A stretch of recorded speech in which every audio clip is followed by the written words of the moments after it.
All right, everyone, we're going to get started. Please take a seat. There's plenty of room up here at the front. I don't bite.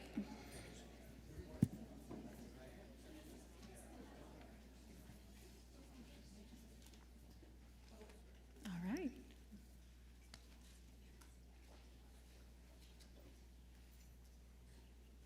All right. Hi, everyone. Hi. Well, it's great to see so many of you here today, so I hope you're all doing well. We are honored to host you all here at Google for a discussion on how tech can be used for social good. My name is Lauren Guzman, and I'm the Site Program Manager for the Google Chicago office. I want to thank our friends at the Chicagoland Chamber of Commerce for organizing this great event on a topic that we are all passionate about here at Google. Google Chicago's story started about 2 decades ago when we opened a small office with 2 salespeople in River North back in 2000. And fast forward to today, we have over 1,800 employees in our Google Chicago office who work across the advertising, cloud, engineering, and finance organizations. We planted roots here because Chicago is one of America's leading tech hubs. According to a study by the Chamber, Chicago's tech ecosystem has grown by an impressive 18% over the last decade, and it supports 18% of the city's total workforce. Chicago leads the globe in its share of female founders, and it exceeds the national average for Black and Latino employment in tech by over 50%. And at Google, we're doing our part to attract talent, drive economic growth, and give back to the communities that we call home. We supported more than a dozen Chicago Black and Latino-led startups with direct funding, mentoring, and other technical support.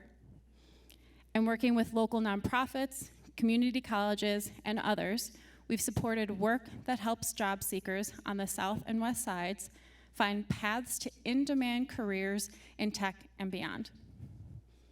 One of the things that I've enjoyed about working at Google is that the company has empowered its employees to come up with solutions to help address challenges at work and in society.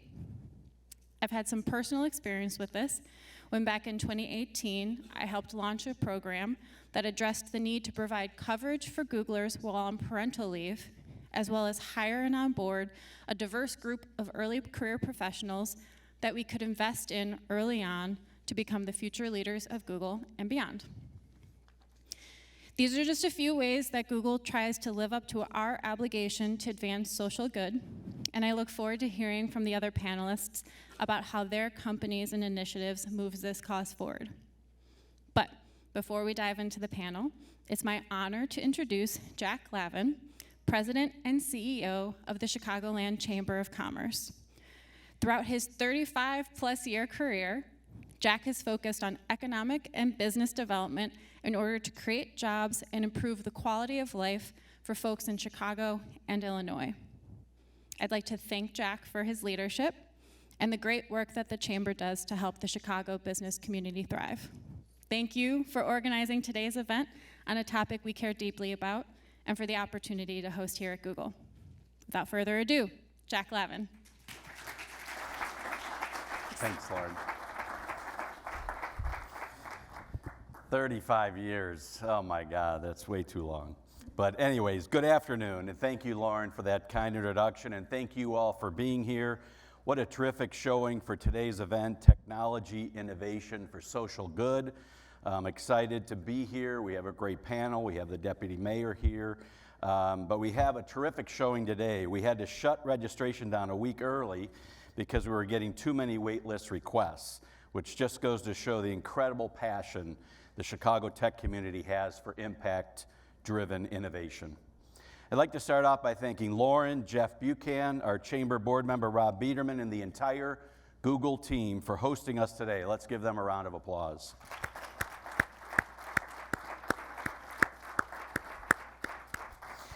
I also want to thank the new chair of our Chamber Tech Council, Alya Adamany Woods from Cooley LLP, for her leadership in guiding the Chamber's technology programming. We're so thrilled to have you at the helm of this incredible group of Chicago tech visionaries and welcome you to the Chamber leadership team. Thank you, Alya.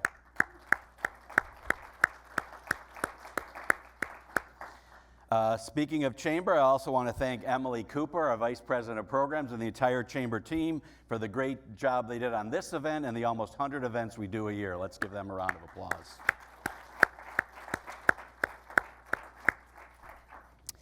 But this afternoon's event is truly unique because it celebrates such a special characteristic of the Chicago tech economy.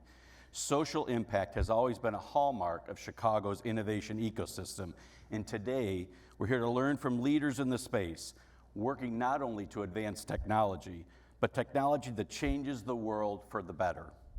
Just last year, the Chamber was proud to partner with Google on the Chicago Tech Effect study, which definitively shows that Chicago is, without question, one of the world's top tech hub destinations.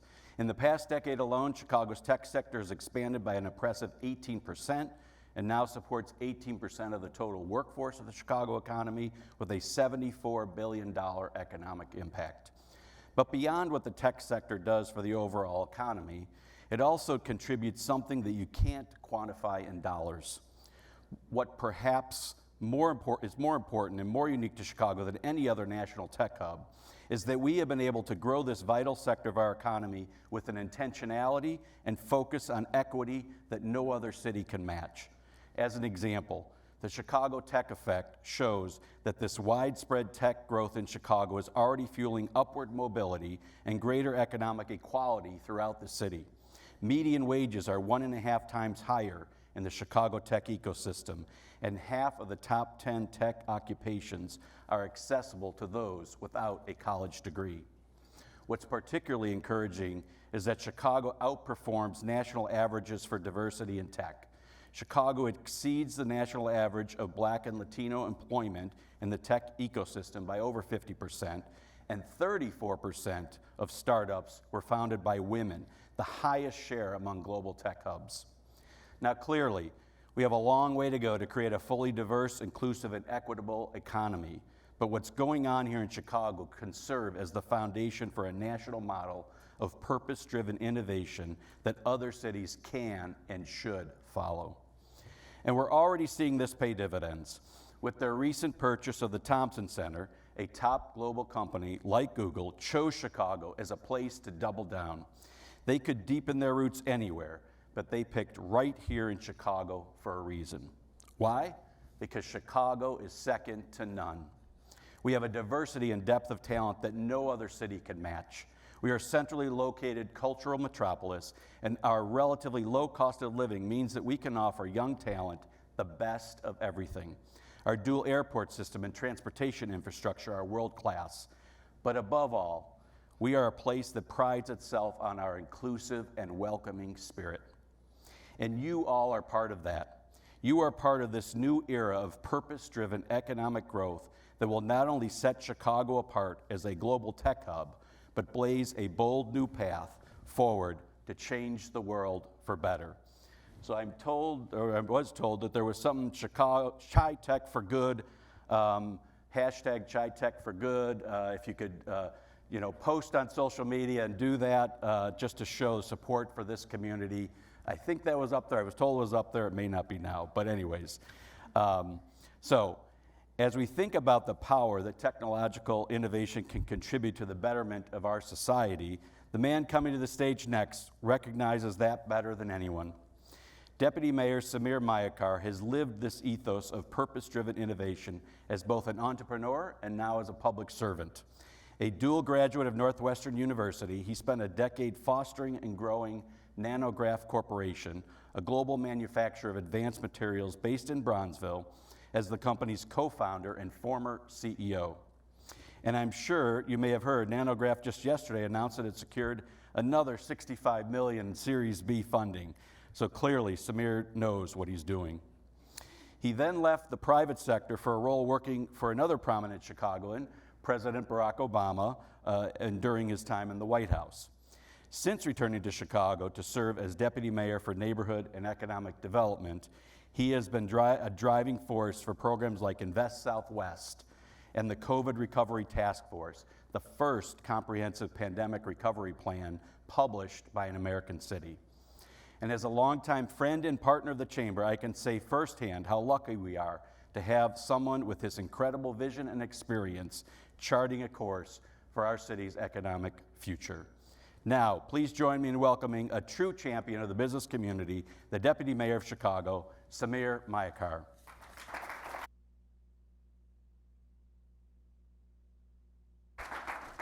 Thanks, Jack, for that introduction, and good afternoon, everyone, both to all of you here and to this virtual crowd that we have. So maybe we can have a good, successful hybrid event. I joke, I've yet to have a good hybrid meeting, but I think these hybrid events can work. So Jack, I have to say, to you and the Chamber, thank you.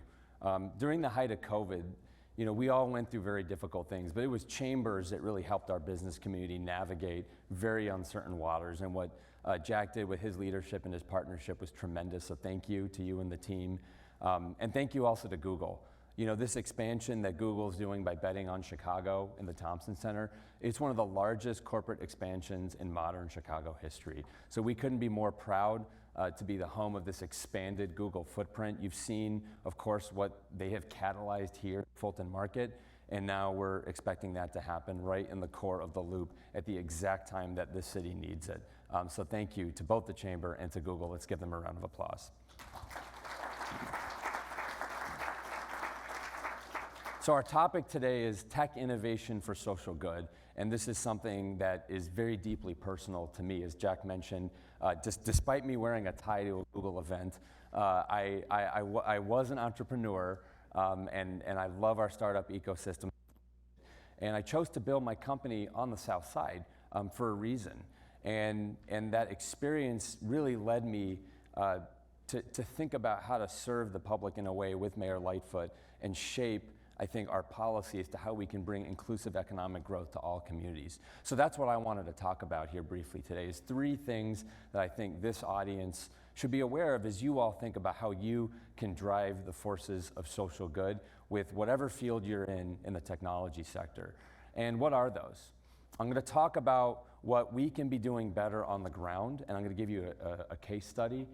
I want to talk about access to capital. You've heard a lot about these stories of what we're doing here in Chicago, and I want to show you some statistics. And then finally, of course, workforce. We have a tremendous amount of people in community who have need, and I think that this is an area in particular the tech sector can help with. So first, a on-the-ground story of where tech is actually doing good in a neighborhood that sorely needs it. Has anyone here heard of the Discover Chatham Customer Care Center? I see someone here. Okay, so maybe like 10% of the people in the audience have heard of this. This is an amazing story.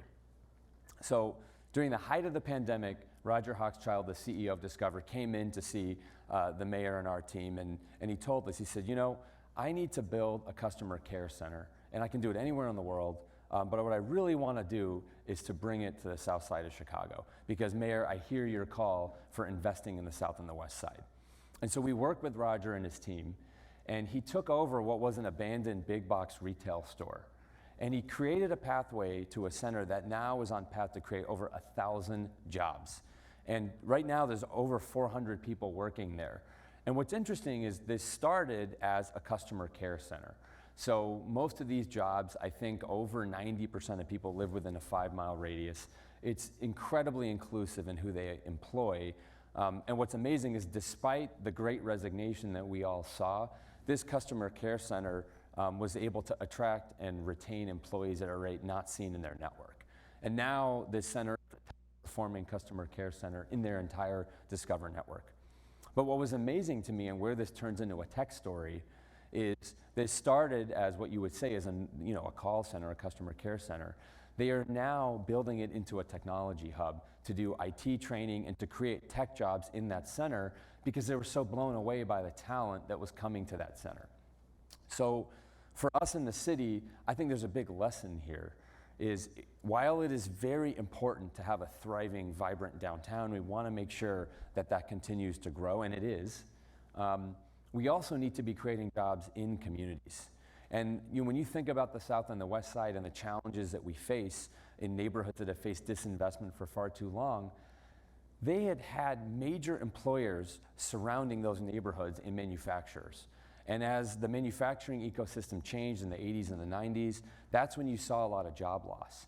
So what Discover's doing by bringing this economic catalyst, where you have over $18 per hour of wages, you have health benefits as good as their CEO, he's paying for their college. Those people are now able to work in their community, they're able to buy homes in their community. That will have a ripple effect in areas like Chatham. So it's exciting, and we want to see more of this happening. And so for all of you, I think, in particular for the tech sector, this can be very hard, right? We all know what we can do digitally, but I think what the city also needs is for all of us to think, what can you do on the ground and be physically in a neighborhood, creating jobs in a neighborhood? And that would be one call to action I would have for all of you. Now, the second is, how can we continue to focus on building an exclusive ecosystem when it comes to access to capital? Because when I started my company, we were 10th in venture capital in terms of dollars. And now we're anywhere between 4th and 5th. It's been an amazing ride to see what Chicago's been able to accomplish. So if you just look at some of these statistics, last year alone, Chicago startups raised over $10 billion of growth capital. That is incredible. That is a total change from where we were a decade ago. But most importantly, when you look at these statistics of how much is raised by underrepresented founders, these are huge increases, almost 160% increase. You heard that we have the highest share of Black or Hispanic founders of any city in the country. You've heard that we have the highest share of women founders, and we're not done. We have to keep going. But these statistics, Chicago equals inclusivity, and I think that's one of the reasons why Google chose to grow here. So keep supporting this ecosystem. We can't be done. And there are a number of organizations in Chicago that are doing this. Chicago Blend is helping build a diverse pipeline of local venture capitalists. P33 and their Tech Rise initiative has a pretty consistent set of pitch competitions for diverse founders. Long Jump is a first check fund for diverse and female founders. Fifth Star Funds is a nonprofit VC fund exclusively focused on Black founders. A dear friend of mine runs Chingona Ventures. They're focused on a huge diverse population. So none of this existed, a decade ago when I started my company. It's exciting to see this now. We need to double, triple, quadruple down on this. And then finally, my last kind of call to action is thinking about workforce in a different way. We have to expand opportunity to new populations and really redefine our job qualifications to be more inclusive. And why is that? Well, look at this map. This is a map of unemployment in Chicago.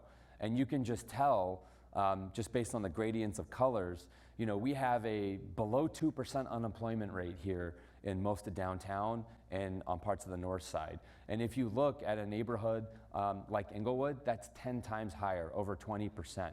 And as I mentioned, a lot of that's because great middle-class manufacturing jobs during the 80s and 90s left those communities. So we need to be hiring and focusing on those communities more, because this tells a story of disinvestment. Now, how do we do that? Right now, there's just not enough pipelining in to our tech ecosystem. We've made a huge amount of progress, but we still have a long way to go. So what I would encourage is to think about apprenticeships in a new way, think about city-college partnerships in a new way, think about training partnerships in a new way. The programs that are here on the screen, these programs right now yield about 800 graduates. And we know that in the tech sector right now in Chicago, there's 160,000 jobs that are open, 160,000. So I think if we work more with these organizations that are pipelining in and make better matches, there is absolutely opportunity. The people in our neighborhoods need those jobs, and I think the Discover Center really proved that. So this is my call to action. If we're going to be great, inclusive entrepreneur supporters, we need to invest on the ground, we need to fund underrepresented venture capitalists and founders, and we need to make sure that we're thinking about hiring in a new way that can be fundamentally more inclusive. This is what Mayor Lightfoot cares about. I've been with her since day one, and we're going to continue this journey. And with that, I have the honor of introducing someone who's been a friend of mine for well over a decade, because she helped me with my company. So Alya, she has been a fixture in the Chicago tech scene for a number of years. And whether it was helping with the Illinois Science and Technology Coalition, whether it was with Chicago Next, which was our tech ecosystem builder at World Business Chicago, or whether most recently she led the state's business recruitment effort at Intersect Illinois, she's done amazing work. And now she's brought that to Cooley. And most of you probably know Cooley is, a Silicon Valley law firm. Well, during the height of the pandemic, Cooley said, what's going on in Chicago? We need to be building an office there because we're seeing this huge amount of tech activity. And then they were smart enough to decide to hire Alya too. So Cooley expanded in Chicago. They're doing great things. And Alya is one of their key market leaders here in Chicago. So I'm going to bring her up here to introduce our panel. So everyone give a warm welcome to Alya.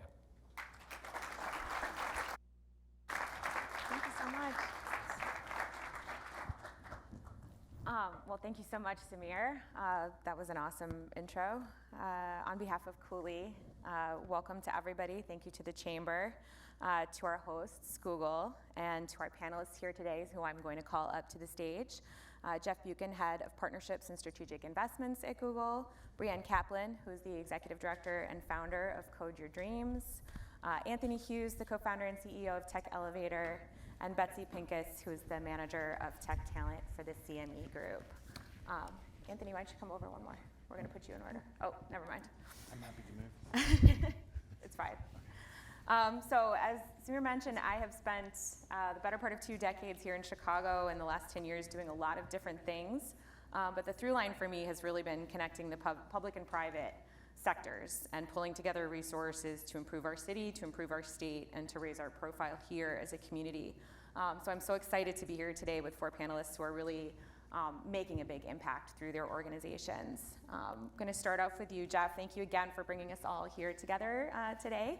So Google today means obviously so much more that people may forget the original sort of humble beginnings of Google and the idea of search, which was really, the original core product of Google. Can you talk a little bit about how kind of that beginning connects to the way that Google thinks about and is continuing to deploy tech innovation and specifically for social good today? Yeah, definitely. Thanks so much, Alya, and thanks to all of you for coming today. It's so cool to have everyone at Google. Google's mission at its core really has always been a social mission, which is to organize the world's information and to make it universally accessible and useful. We at Google are at our best when we are leveraging technology to tackle really big problems and build solutions for everyone. So, it's not enough to solve the problem for some people or even for most people. We're really not satisfied until we can build a solution at scale for everyone, which is really just part of the ethos of the company and how we think. And you see this show up in a variety of our products, whether it's Google Search or YouTube or Maps or Chrome, Android, Cloud, et cetera. All of these products help billions of people around the world every single day. And so as a result, leveraging our products and our technology to improve people's lives and to contribute to social good really is just a core part of our DNA and always has been. And so, it's not an afterthought, it's not a tack on, it's not an entirely separate effort within the company. It's really integrated into everything that we do. And you see this both in terms of the types of challenges we choose to take on as a company and the types of solutions that we build. One great example of this, which I'm really excited about personally, is what we call Project Relate. Did you know that 250 million people globally are estimated to have non-standard speech? This could be from a medical condition like autism, ALS, or various types of speech impairments. Regardless of the cause, the effect is the same, which is that for these millions and millions of people, speaking and being understood is a real challenge. And so we at Google were really inspired by this issue and also felt that we were uniquely positioned to help, given our expertise in both speech recognition and artificial intelligence and machine learning. And so what I want to do is show you a brief video which features 2 of my colleagues, Aubrey and Julie, who are working on this, to give you a kind of behind-the-scenes peek at how this work is coming together at Google. So if we can show that video, that would be great.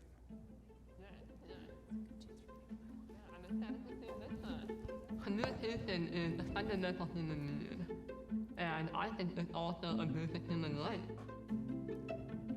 I'm Aubrey Lee, a brand manager at Google.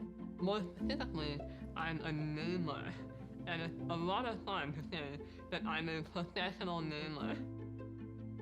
I have a type of muscular dystrophy that affects the way I speak. I had always loved making new friends, but when people can't understand me at first, they had trouble getting to know me. It's as if there's an invisible barrier between us. I believe technology can help bring down that barrier. My name is Julie Catio. I'm a product manager at Google in the research team. Project Relate started in 2018 when we realized that our speech recognition technology could be improved to help people with speech impairments be better understood. Standard speech recognition doesn't always work as well for people with atypical speech because the algorithms have not been trained on samples of their speech. So we decided to create an app that would be custom trained on individuals' unique speech patterns. We named the app Relate because of what it enables you to do. To use the app, the first step is to record a set of phrases so it can get to know how you speak. The Relate app has 3 built-in features: Listen, Repeat, and Assistant. Listen transcribes everything you're saying in real time. So I had a custom voice model now, and Repeat repeats what you've just said in a clear computerized voice. next thing I do, hot chocolate. Hot chocolate. Ah, gotcha. Thank you. Assistant connects directly with your Google Assistant. Take a selfie. Okay, get ready. I hope I live to see the day when disabled people can move through the world and expect the same level of connection as everyone else has. I think Project Relate is bringing us closer to a better future.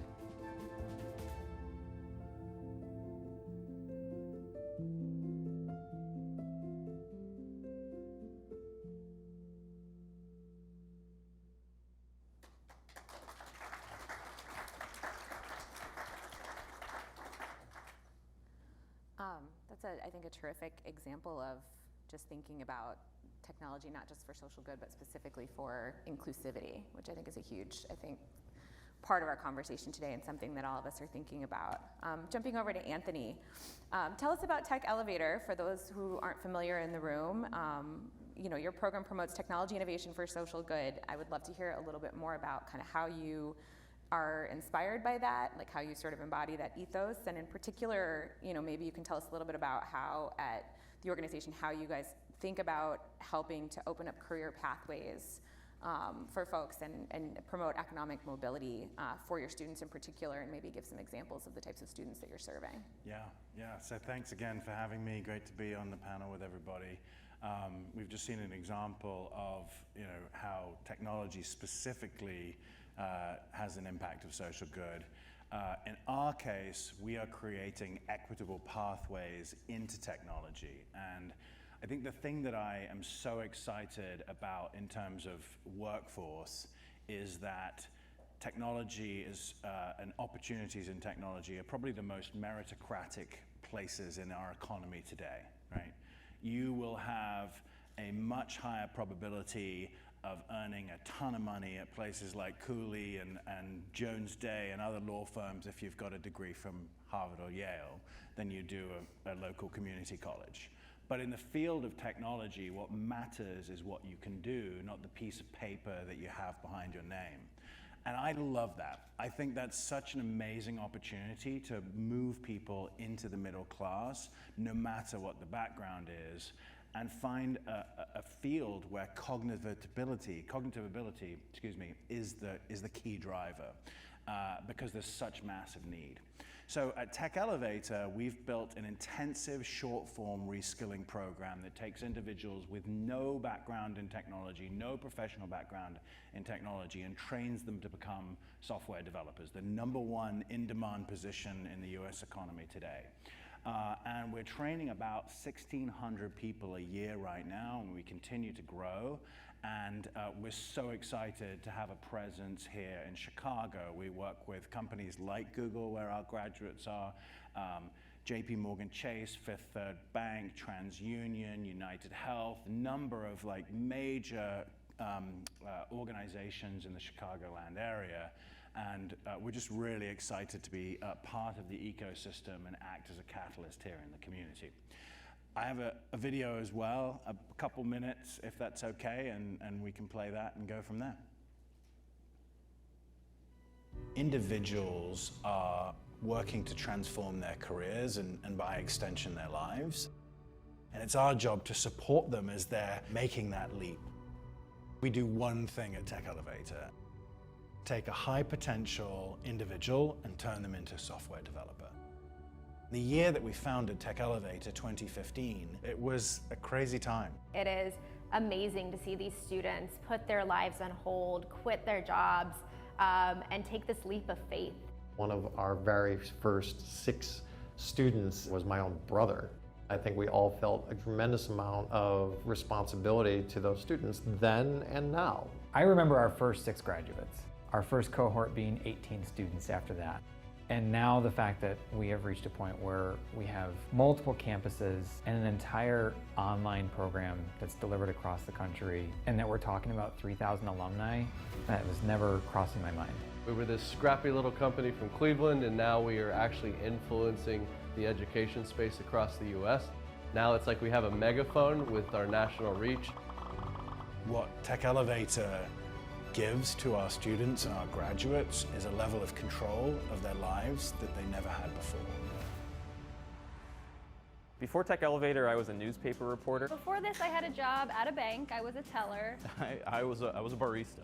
You're changing some form of your identity. You want to make sure that you have someone there who's invested in your success. Here at Tech Elevator, you actually are changing lives. That family, our community is forever changed when you give someone this brand new skill set. At the end of the cohort, we see an incredibly tight-knit group of, once strangers who have become lifetime friends. It's a metamorphosis, and that's a wonderful position to be in.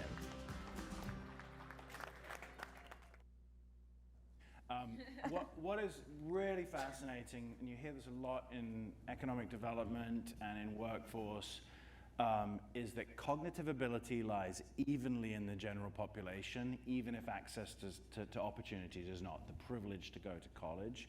And we've determined that about 30% of the general population have the cognitive ability to code, but less than 2.5% of our population is receiving a computer science degree. So what that means in real terms is less than 1% of Americans are getting the skills that align with the most valuable job in the US economy. And as a country that needs to maintain its global hegemony with over 1 billion Chinese and over 1 billion Indians, we need to invent the industries of the future. And technology represents this sort of next wave, this next opportunity. And all of us need to have the opportunity to be in this career field if we have the alignment with our natural skills and abilities. So very excited to be here, very excited to be a small part of the community and the ecosystem. Thank you so much for sharing that. You also have a great voiceover voice. You could do that as a total side gig, by the way. I was like, excellent. Brianne, so similarly, Code for Dreams focuses on technology education, but with a mission to make a difference in local communities where your programs are being deployed. Can you tell us a little bit more about what that means? Definitely, and it's so wonderful to be here today, so thank you to everyone involved. Code Your Dreams, we're a nonprofit based here in Chicago. We teach computer science at the intersection of community action and innovation. So what that really means is that we're an incubator of not just community innovations, but also an incubator of underrepresented talent and diverse voices. We have different programs that we run for students as young as kindergarten, and yes, kindergartners can code, all the way up to the 12th grade, as well as with adults here in the US, as well as in East Africa. As you can imagine, our curriculum is very different for a kindergartner versus an 8th grade versus a 12th grade student. But what really wraps everything together is that it's all project-based and it's all very personal for our students. So we have a wide variety of curriculum that we teach, from data science and analytics to web development, app development, but students are really building different tech products that make a difference for their communities. It's really special to see our students who are in different neighborhoods really show how they can see a problem and then solve it with technology. So likewise, we also have a video of some of our high school students that I'd love to share. Hi, my name's Ellie. This next year, I'm going to be a junior at Whitney Young. Hi, my name is Jillian. In the fall, I'll be going to Whitney Young as a freshman. My name is John Michael London. I am a student at Epic Academy. My name is Calvin. My name is Stavia Doe, and I'm excited to show you my app. I've made an app that helps people track their plastic. I chose to make this app because I've always been very passionate about the environment, and I've recently seen the large amounts of waste that we as people produce every day. Once you press login, it opens up the app feed. We'll start by logging a plastic. To do this, click the plus button in the bottom right corner. This will open up a selection where you can select which items to add to the feed. As you use this app, you'll be able to see that, oh, on Monday, I used 5 different pieces of plastic, but on Tuesday, I only used 3. And the user becomes more aware of how much plastic they use and hopefully wants to reduce this number. I've created an app that I believe could improve police relations through reviews. With recent events in regards to Black Lives Matter going on nationwide, I wanted to try to contribute in whatever way I could. So I created my app, Politea, which means the rights of citizens. With this app, I hope to create an open-minded community that's beneficial to police officers and civilians alike. So I've just been pulled over, I open the app, and this is the first page I see. I click on this pulled over button, which will take me to this page. As soon as the button is clicked, you will begin being recorded. You would fill out the information in the text boxes below. Once the interaction is done, you would press the stop recording button at the bottom of the screen. So we'll just press review. It already has the plate number, location, and time. I can give my rating of 2.5 stars, put in my title, example post, and start my review. And then I'm ready to post my review. I decided to make an app where people can volunteer to do other people's laundry. The reason why I made this app is because a lot of people are struggling with getting their laundry done because they don't really have a wash machine at home. The first thing they'll tell you to do is press send request to have someone come do your laundry. Now, when you click on other requests, you'll just see a whole bunch of people with like their info. And when your request has been accepted, you'll get like a notification saying your request has been accepted. And it's the same questions that you saw when you saw other people's info about. It's the same questions. I've designed an app that incentivizes users to pick up litter. So all you would have to do is just take a photo of the litter or trash you picked up, and you just upload the image to the app, and 1 point will be added towards the total. Let's say I have this plastic right here. I would just take a picture of that. You would confirm the image, and it should add 1 point total to your score. To see other people's score, you would go to Explore, and then you would just submit and see all the other users' score. So in conclusion, the Chicago Litter Pickup app incorporates a simple point system that incentivizes users to help make Chicago a better place. So my app is called Standby, and it is a free and easy to use app that allows for users to get the help they need without going to the police. So my app has 3 main uses. There are long-term support services, hotline databases, or an emergency tab that provides immediate and on-site support to those who need it. My app works by using location tracking services to connect to a first responder. The user is also able to chat with the responder, and the responder is able to log on and connect to people within their area and communities.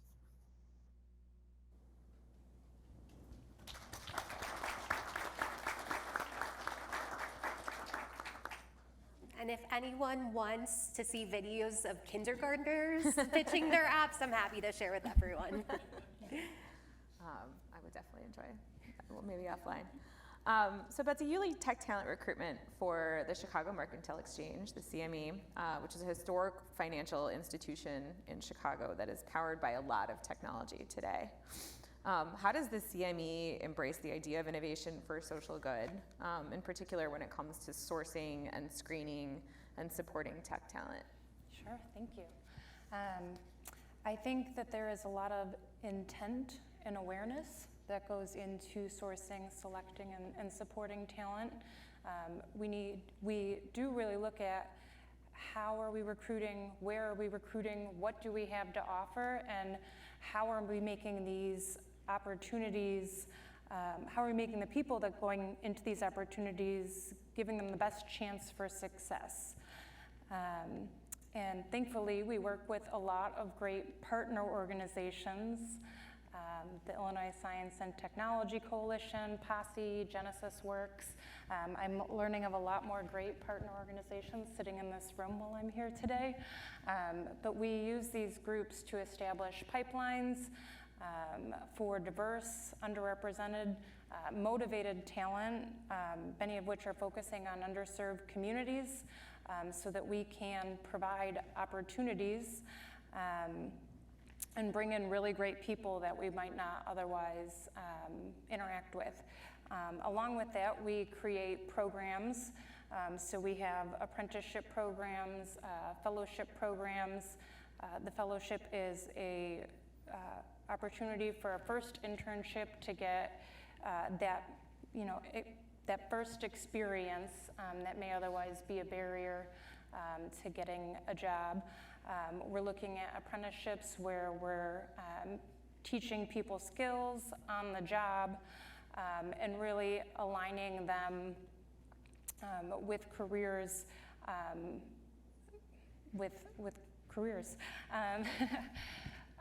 Along with that, we are trying to remove barriers to entry. We've moved the bachelor's level degree from our job requirements to support more non-traditional pathways into technology. We recognize things like imposter syndrome on our job descriptions and say, hey, we get that you might not have 100% of the skills, but go ahead and apply for this job if you think that you have most of the skills. And that's actually on the job posting. And along with that, once we have people on site, we try to do programs that help make them feel comfortable as they're adjusting to their new job, professional development initiatives that will help create more opportunities for success, connecting them with people that have had similar experiences or that have roles that they might want to have, or just sharing about different positions within the company that they might not know about. And so we really do try to create a pathway from very early on through when they're on the job to make sure that people are successful. And we have a ton of employees at CME that really enjoy giving back, mentoring in the community, being a part of events and programs with our partner organizations. So really, we also are supporting our current technology talent by providing those mentorship and other programming opportunities for them to participate in. This question, can be for anyone on the panel, but I'm thinking probably more towards sort of Jeff and Betsi's role. How do you think about the role of the private sector and your organizations in particular in doing good in the world in general? It's a big question. I think that some of that builds upon what I was just talking about, but I think when companies can give back, they should. Like I said, our employees genuinely appreciate participating in programming and mentorship opportunities, resume reviews, career days. We're very lucky in that CME gives us a volunteer day, so all employees have either one day or 2 half days to go out and give back in whatever way they choose or feel is important. We also work with, like I said, our partner organizations and our employee resource groups put on different volunteer activities, and employees are able to do that during the workday, and they're supported and recognized for giving their time during the day. And I think it's really important, that if an employer can make time and support their employees and giving back and doing that, it's a really easy way to win for both investing in the community and investing in your employees' interests. Yeah, I think, every company exists because they do something really well. And the most compelling examples that I've seen of the private sector doing good in the world really stem from, I identifying that core competency that you have as a company and then putting it to use in a social context. I also think that when the private and public sectors come together to tackle a problem and leverage their respective expertise, some really amazing things can happen. So a great recent example of this is the Google Cloud partnership with the Chicago Department of Transportation to create what's called the Shy Streetwork website. You can check it out right now on your phone if you would like to. The URL is shystreetwork.chicago.gov, and basically what it is it's a free public resource that leverages the Google Maps interface and Google Cloud's capability to overlay multiple data sources, in this instance, city data sources, to keep Chicagoans informed about important things going on in their neighborhoods that might cause disruption. So things like where and when events are taking place, road work, street closures, construction projects, so things that are likely to impact traffic patterns and your daily commute. Turns out things that are particularly useful to know ahead of time before you're running late to work and sitting in traffic or having to take an unexpected detour. And you can subscribe to targeted areas, so for example, the neighborhood where you live or where you work, and define the types of updates you're interested in, the frequency with which you receive them. So it's really handy and useful for the individual, but in addition to the individual utility, it's estimated that the tool has saved taxpayers millions of dollars on an annual basis because it allows the DOT to more effectively and efficiently coordinate between private and public projects and avoid duplication of work. So it's really the first time that all of this information has lived together at the same place at the same time and is transparent to the public. So to me, it's a really good example of leveraging Google's core strengths with things like Google Maps and Google Cloud, and then teaming up with the city to solve a real problem for the people of Chicago. This question can really be for anyone, but maybe we'll start with Anthony. I mean, the examples we're talking about here are very wide-ranging, from the very kind of small and local to massive and global. So how do you think about measuring the impact of the work that you do? I mean, as an organization, there's really one number that we focus on, which is job placement. I mean, that's what people come to us for. They don't come to learn how to code. They come to us to get a job as a software developer who codes. So that's the thing that we look at. We are really proud of our outcomes. We have the best in the industry. We have a 90% job placement rate within 180 days of graduating, with no exemptions to that number. But it's a really important number for us to look at because it helps us constantly improve and hold ourselves accountable to those outcomes.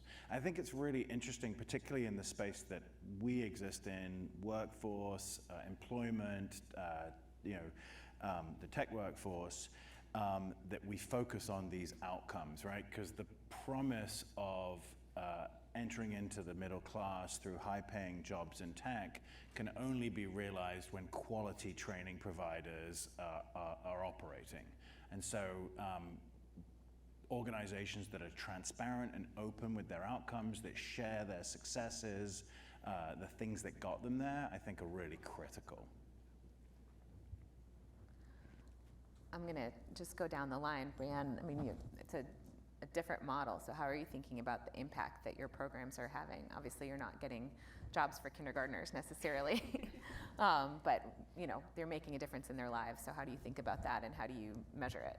Yeah, it's a great question. It's quite a bit different, and it's really variable depending on age and community. So of course, with our younger students, we're really thinking about confidence, fun, students' enjoyment of STEM-related fields, and the desire to continue going towards a path of STEM.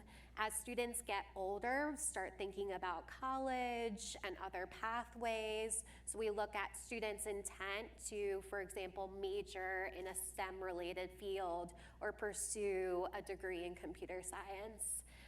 It also depends. We have a lot of different partnerships. So we do in-school partnerships, we partner with community centers, park districts, legal centers, kind of you name it. But then we also partner with prisons, detention centers, and reentry centers. So really depending on where we're working, what we measure might be a little bit different.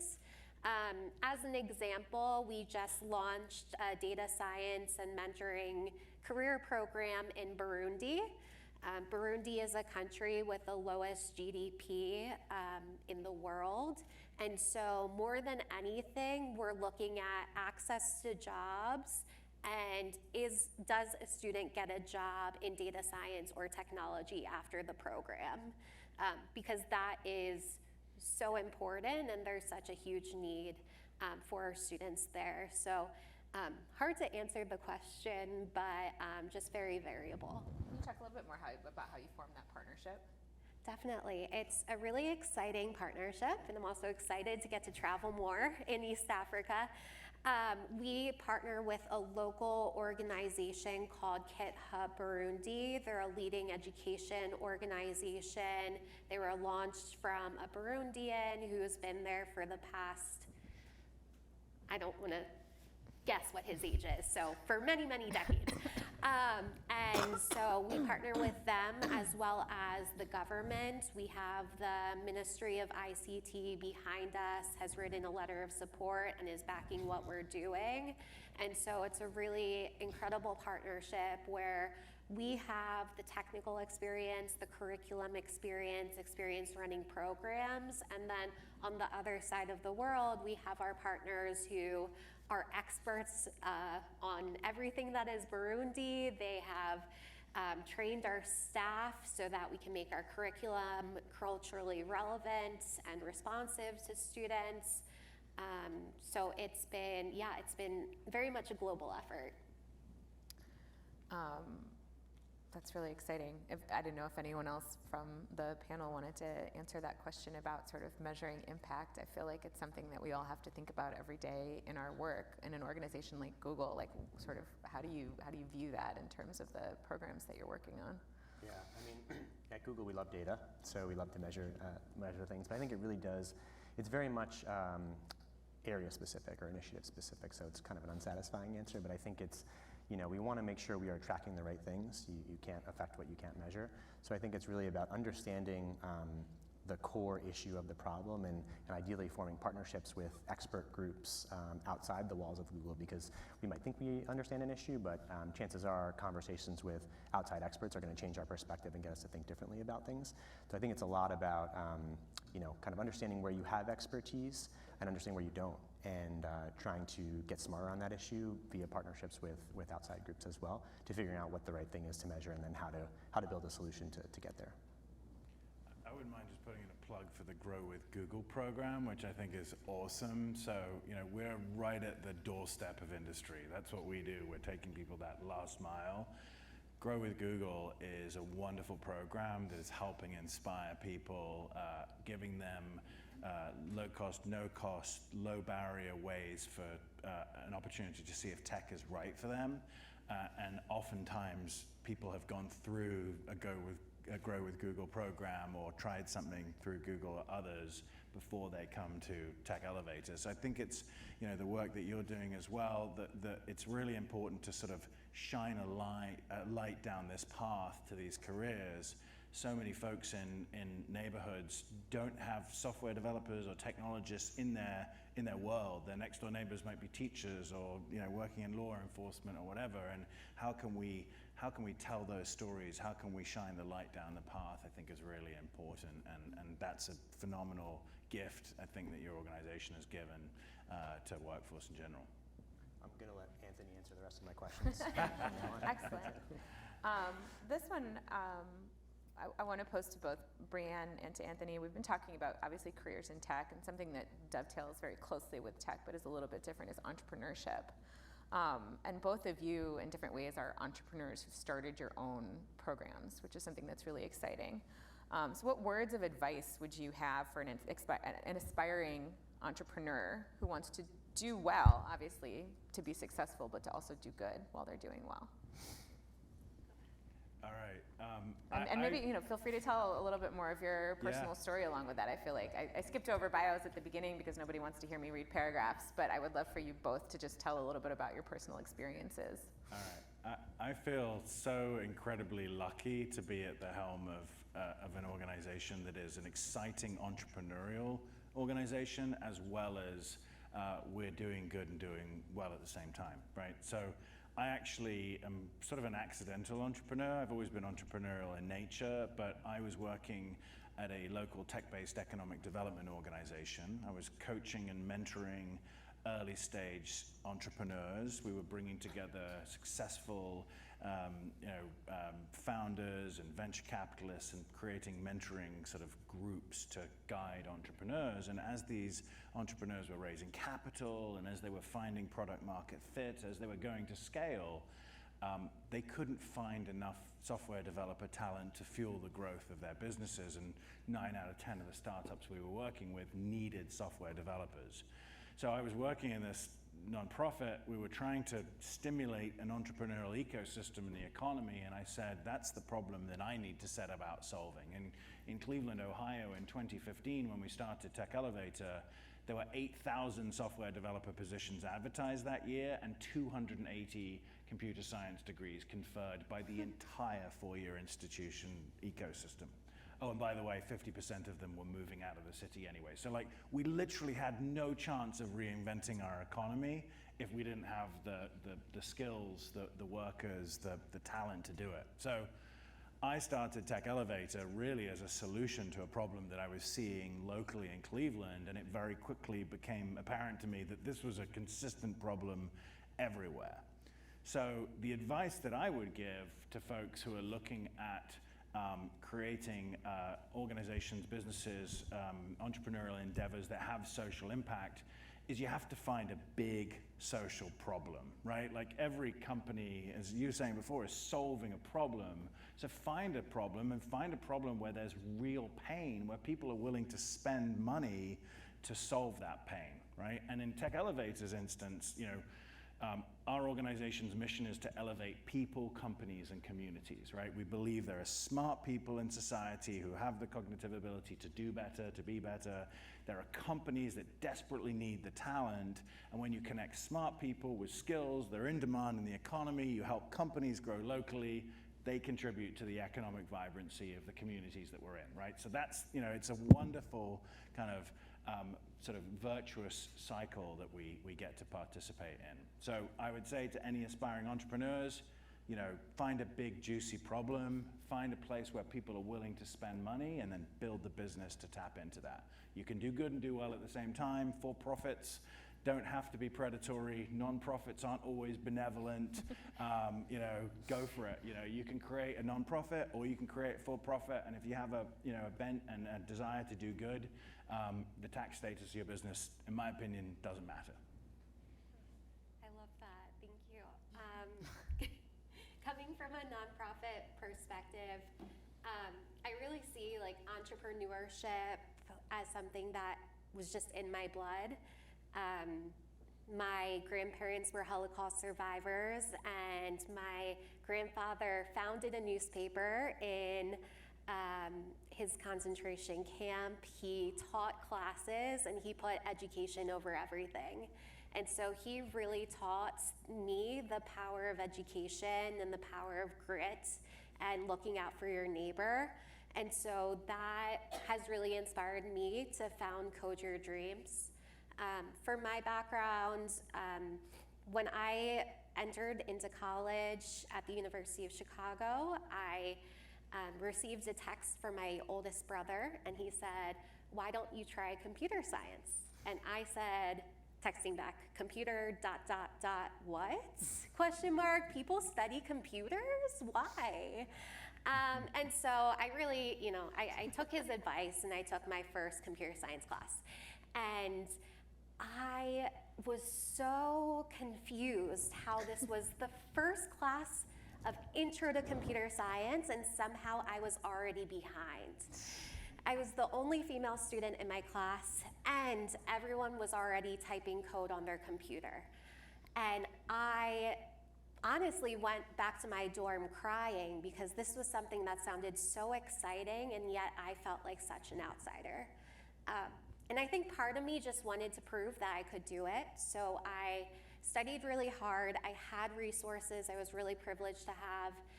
And I broke into the field working as a data scientist for several years in tech. And then again, I found myself often being the only female on a technical team, being really in not the best positions at conferences and in social settings. And I really felt like this is a position where it can be dangerous when there aren't people that look like you. So I combined the feeling of being really upset, having a lot of trauma from what I thought was my dream job, and then also seeing just this not being a clear career path, an accessible career path for so many people like me. So that's why I founded Code Your Dreams. And advice I would give to others is, number one, be open to change. I am a completely different person after running an organization like this, and have just been open to everyone helping me, lots of therapy, and just reading so many business books that I never imagined I ever would. And then number two would just be, things can get really big, and just keep your core values and hold on to those. So for myself, for example, every semester I teach in at least 2 classrooms. So this semester, I'm in a kindergarten classroom where yesterday we celebrated Valentine's Day by coding Valentine's Day cards for our kindergartners' families. They drew pictures and took photos, uploaded them onto the tablet, and then would code their family to dance around, and you would touch things and would say with their voice Happy Valentine's Day. It's just so fun. And then the other program I'm in is a women's prison. So just being able to stay connected, always be on the grounds, surrounded by the people that we're serving, to me, that keeps me grounded and keeps me just really focused. That's a great answer and great stories. I really appreciate that. So the flip side to Jeff and to Betsi, I asked you a little bit before about kind of the role of your organizations and the private sector in doing good, but I want to ask a question that's more kind of about the individual. So for somebody who is working in corporate America today, who wants to think about how to do good within their organization, to maybe inspire or to influence internally their companies to do good, what advice would you give to them?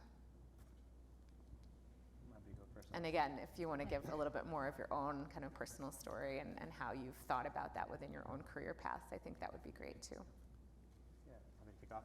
So I think, for me, as someone working at a big company, in the private sector, my advice would be to figure out what your company does really well. As I mentioned before, every company exists because they do something really well, right? And so figure out what is that core competency, that set of expertise that is unique, and where are you and your company uniquely positioned to make a difference and to give back and to help tackle a social problem.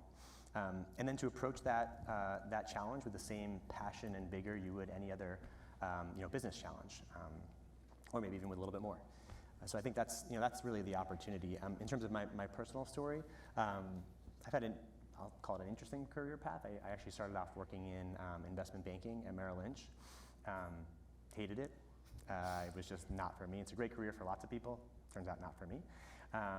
And then made a switch over to working in advertising, which was a much better fit at an ad agency called Ogilvy. And then I've been at Google for a little over 11 years now, which is crazy that it's been that long, but it has.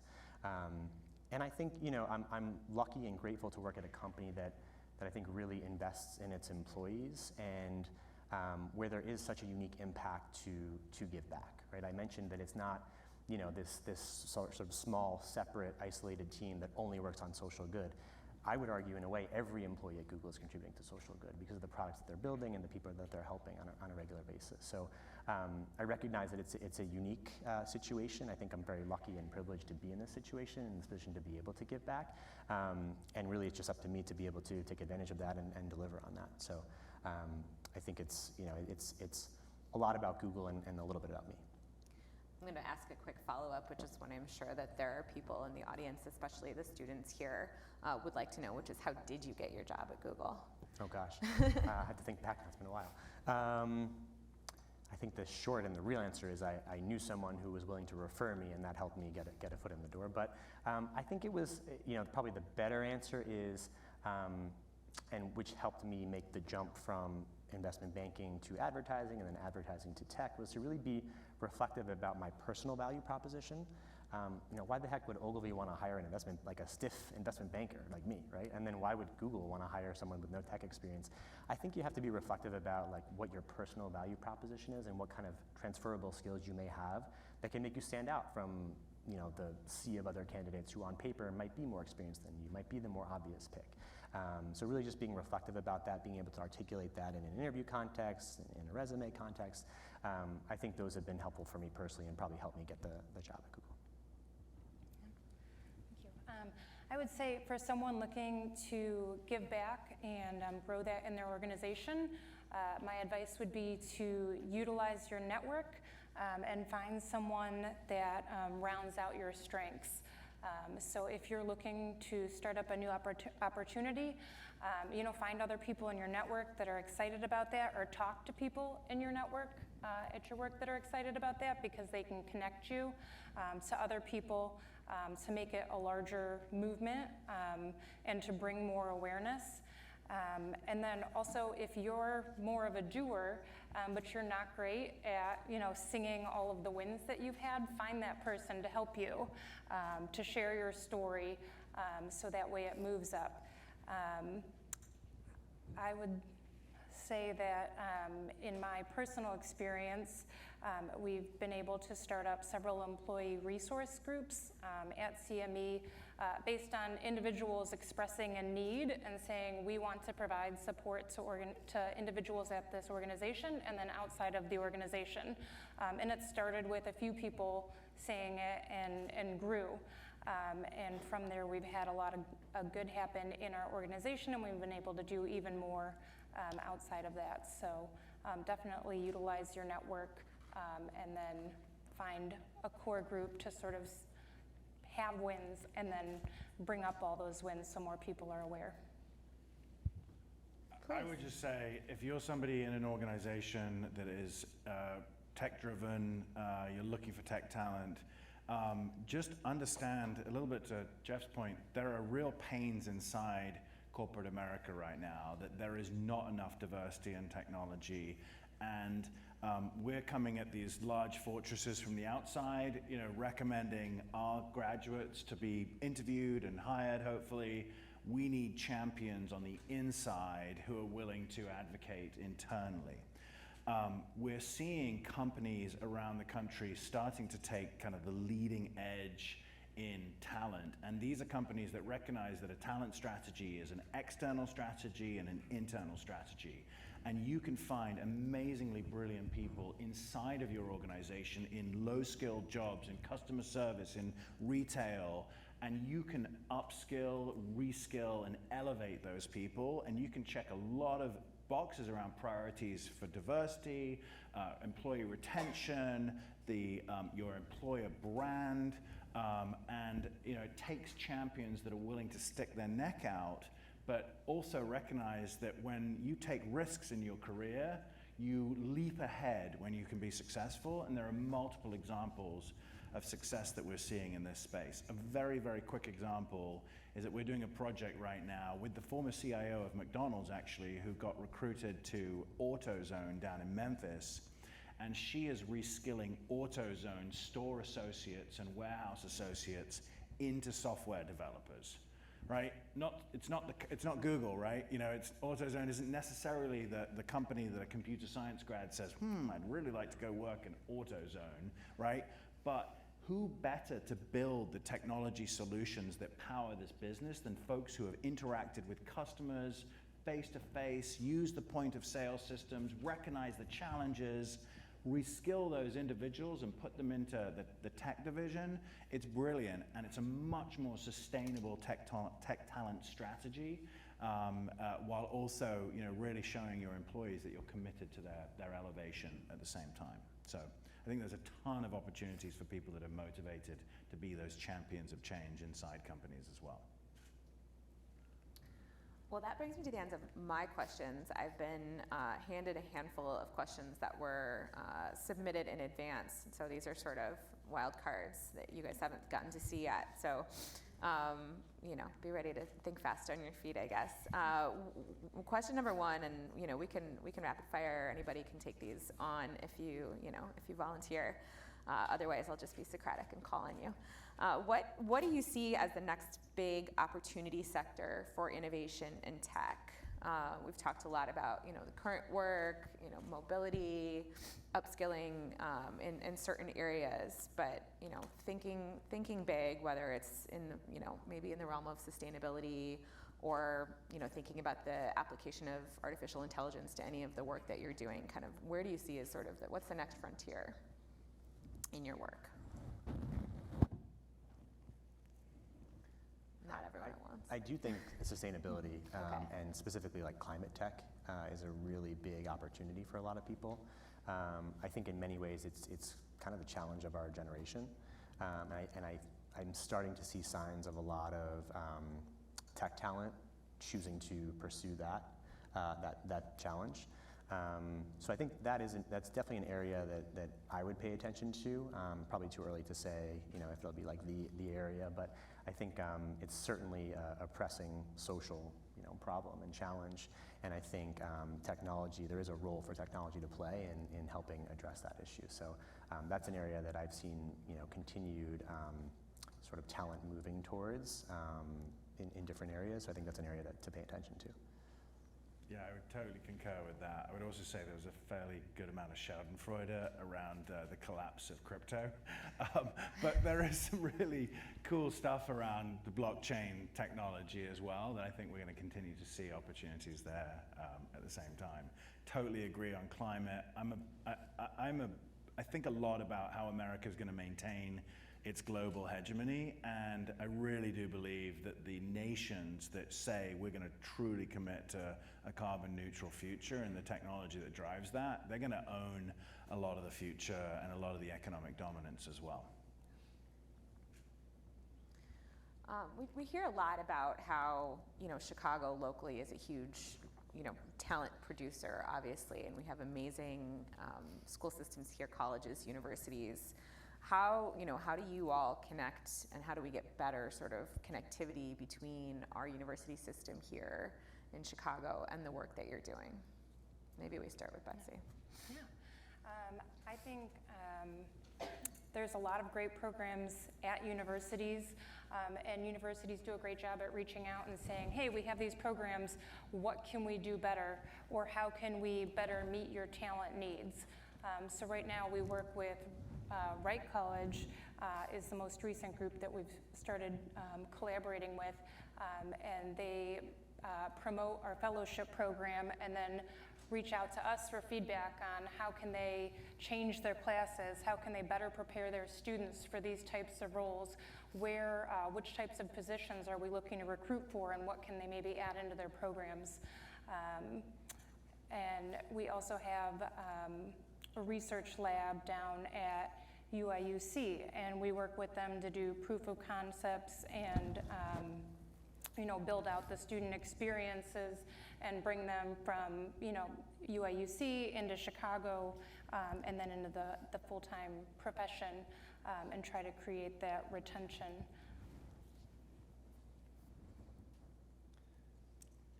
I can add, I also agree. I think that universities are a great, not just place for innovation, but place to really involve entire communities. So for us too, we partner with city colleges. We have a great partnership with the University of Chicago where they allow us to use their campus for our high school students.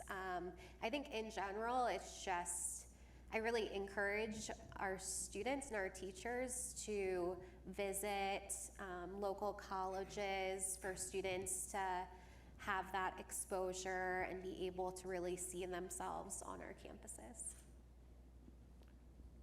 Yeah, the other thing I would add is, I mean, I think we look a lot to universities to you know, as a major part of the ecosystem, but just to remember that, you know, only 2/3 of Americans don't go to university, and this sort of vision that we have of the Ivy League or the Quad or the mortarboards or whatever, it actually isn't a very accurate representation of how people do attend university these days. Like most folks are working, right? And so I think there's a moment in time that universities are having right now, an enrollment crisis. That the cost of operating our university system is far greater than the revenue that's coming in from tuition. But I also really worry about this sort of binary kind of perception that it's skills or degrees, right? And it's really not, right? It's degrees and skills if you have the privilege and the good fortune to be able to go to college. I'm nervous about the future of the liberal arts degree because it really doesn't have a great return on investment when you look at the numbers, right? However, the critical thinking skills that go into a liberal arts degree are more important today than ever as we try and pass out fact and fiction and really make intelligent choices and understand nuance and all of those things. So how do we make those critical thinking skills accessible, right? You will find that the more privileged somebody is, the more likely they're going to study like medieval history or history of art, or we had a student who did like loot studies or something like that, and you're like, it correlates very strongly with their socioeconomic status. In other words, the less relevant, the better off the family typically is. The more relevant, typically they need to get to work. And so I think we're undergoing a significant period of change, but as long as there's willingness in the community to collaborate, to find ways to make it more accessible, more affordable, and fundamentally recognize that skills are what people need to start earning. Once they can start earning, they can continue learning, and how do we shift that burden onto the employers as well when folks have got gainful employment. Are there ways that you're able to do that in your Tech Elevator curriculum where you're not just teaching coding, but you're also thinking about critical skills and problem solving and also like professional skills development? Well, yeah, I mean, when we started Tech Elevator, we said, are people coming to us to learn tech skills or are they coming to us to get a job? So we built a parallel curriculum called the Pathway Program. And that's working people through resumes, LinkedIn, interview techniques, mock interviews with employers, direct introductions, fundamentally recognizing that you need to polish both sides of the coin in order for folks to be successful. I think we've got a couple Tech Elevator recent grads in the audience here. All right, so hands up, folks. I think it's Tom and Jeff there. Employers who are looking for software developers, these guys, talk to them, introduce yourself. We want to see people be successful. We want to see people connect in, but it's critically important. We're not here just for academic interest. We're here to get people jobs. Brianne, I see you nodding. Is there anything that you wanted to add to that? I completely agree. I feel like one of the biggest things that students learn from a program like ours is resilience. We do, of course, end of program surveys, but we have a lot of open-ended questions, and I just tear up reading some of those responses where students are like, I've learned to see a light at the end of a tunnel. I've learned to believe in myself. I've learned to be okay with being confused, be okay feeling like, I don't know if I can do this thing. So I feel like with our programs, it's just as much soft skills as it is with technical skills. And we also have similar career programs where students learn about networking and resume building, tech interviewing, which can be a whole course in itself. And then the other thing I would point to is just confidence building. Because in most roles, we don't know what we're doing. We just have to have the confidence to continue going day by day. And I know, Alya, I know you mentioned, universities, but I think a point that you brought up, Bree, is that, you were in your first introduction class and you were already behind. I also went back and took an introduction to Python, and I was like, I'm not at the introductory level. And so we're working with a partner, Illinois Science and Technology Coalition, to run the 6x3 program with middle schoolers this year, and get them more interested in STEM fields and get them started. And I know you're working with kindergartners, so where can companies make that investment to start really early in helping people to learn more about this, so that way when they get to college in that introductory class, it's not overwhelming. All right, well, we only have about 3 minutes left, and I know that people would love to, chat with our panelists one-on-one and with each other, and I'm excited to get to our reception. So I just wanted to ask a kind of a last question to everyone on the panel, and thanks again for all being here. I guess it can be option A or option B. So A, what is sort of your favorite example of a social innovation in Chicago, or what's on your sort of wish list for something that you would love to see happen here? And you can plug your own program if you want to, or something that's not yours. I can start. Well, there is an exciting program happening in this room and other rooms in Google on April 1st. We're Code Your Dreams. We're partnering with Deaf Kids Code for an accessibility hackathon. We have 3 program tracks, one for high school students, university students, and then also professionals. So it's going to be a really exciting chance for people of varying ages to come together, think about accessibility, and think about how can we build technology that really helps people with different abilities. I will call out, we're still looking for sponsors, so for companies in the room, definitely inquire with me, but I think that's a space that I'm really excited about. I was excited to see your video, and I think there's just so much we can do with it. Yeah, I'd jump in and I'd just say, I think that for the last couple decades, I've seen a lot of Midwestern cities, just in my career in economic development, begging people to move there, right? I think Chicago's got a more compelling argument than Cleveland, right? Do you want to live in $1 million bungalow or tiny little ranch in Silicon Valley, or do you want to have a house on the lake, for a quarter of the price?